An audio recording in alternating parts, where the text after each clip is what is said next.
the travel log experience, even referencing Instagram as a way of documenting your trips. Did you do any of your own documentation, your own Instagram sending out?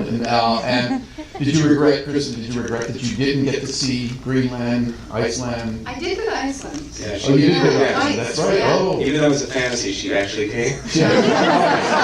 I want to hear about Yeah, the whole bar scene was there. Yeah. And Yeah. I mean, I took Instagram. I actually joined Instagram while I was there, and then when I got back to New York, I quit. I'm interested in New York, right? But I was inspired to take pictures in Iceland because everywhere you turn, like you go to work in the morning, it's oh my God, this incredible sunrise.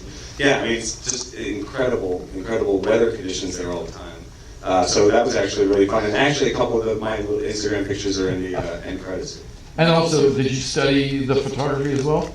Of the life photography? Yeah, we looked at Jeff. You want to talk about that a little bit? Yeah, it was. We had access to the archives, the live photo archives, which were incredible and deep, and so many iconic images from my childhood, and seeing them in the flesh, and kind of holding contact sheets of Robert Capa D-Day photographs. It was pretty remarkable, and there's such a library of cover images.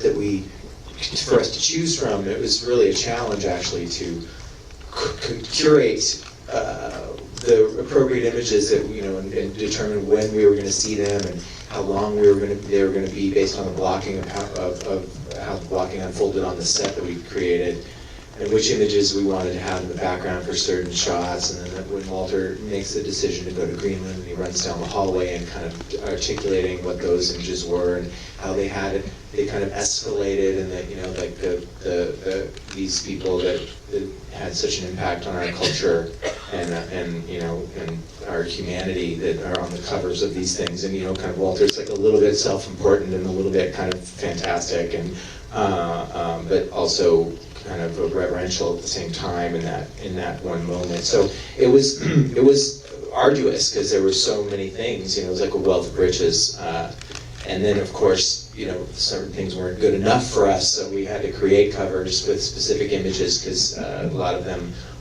were we could not find the high enough quality to print that big and subjectively. And also to relate to certain things in the story too, like to create covers that somehow like a volcano or a shark or something that somehow relate to something in the story. Like to seed ideas that we would see later that would if you connect the dots, it would have inspired Walter to start fantasizing some of the fantasies that he had.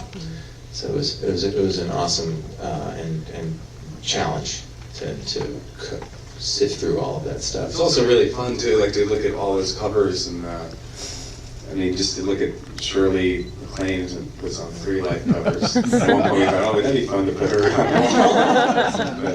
Considered it for a while there.